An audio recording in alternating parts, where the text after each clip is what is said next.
నమస్తే అండి. మీరందరూ ఎలా ఉన్నారు? నేనైతే బాగున్నాను. నేను జ్యోతి చిన్న మాట్లాడుతున్నాను. ఈరోజు మనం పిల్లలకి ఈజీ అండ్ టేస్టీగా లంచ్ బాక్స్‌లోకైనా, స్నాక్‌లా అయినా చేసి పెట్టగలిగే ఒక రెసిపీని చూద్దామా?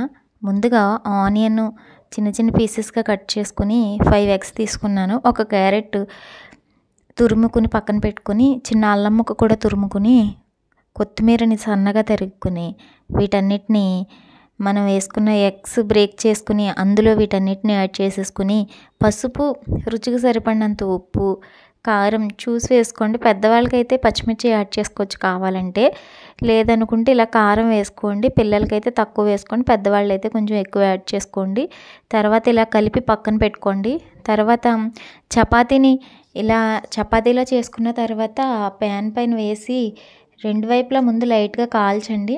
కాల్చిన తర్వాత అప్పుడు లైట్గా ఆయిల్ అప్లై చేసిన తర్వాత ఒక సైడ్ పూర్తిగా కాలిపోయిన తర్వాత టర్న్ చేసుకుని, అప్పుడు మనం కలిపి పెట్టుకున్న ఈ మిశ్రమాన్ని చపాతీ పైన వేసేసుకుని సిమ్లో పెట్టాలి. ఖచ్చితంగా సిమ్లో పెట్టి ఉడికించుకున్న తర్వాత పైన ఎగ్గుదది ఉడుకుతుందండి.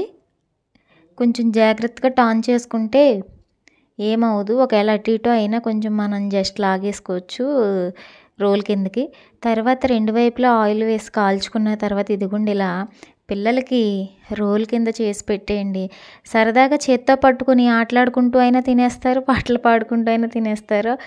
ఎలా అయినా కనీసం బయట ఫ్రెండ్స్ దగ్గరికి వెళ్ళడానికైనా చేతిలో పెట్టి చుట్టిచ్చేయండి. బయటకి ఏ ఫ్రెండ్స్ దగ్గరికి వెళ్తున్నప్పుడు ఇదిగోరా ఒకటి తినేసి వెళ్ళని చెప్పి చేతిలో పెట్టేశారనుకోండి, వాళ్ళు తినుకుంటే వెళ్ళిపోతారు. ఇలా పిల్లలకి చిన్న చిన్నగా చేసి పెట్టండి, నచ్చుతుంది వాళ్ళకి. ఏదైనా మనం కొంచెం డిఫరెంట్గా కనిపించేలా చేస్తే డెఫినెట్గా తింటారు ఇష్టంగా. ఈ ఎగ్గు, ఈ క్యారెట్, ఈ కొత్తిమీర, అల్లం అంటే పిల్లలు తినలేరు కదా. ఇలా చేసి పెట్టామనుకో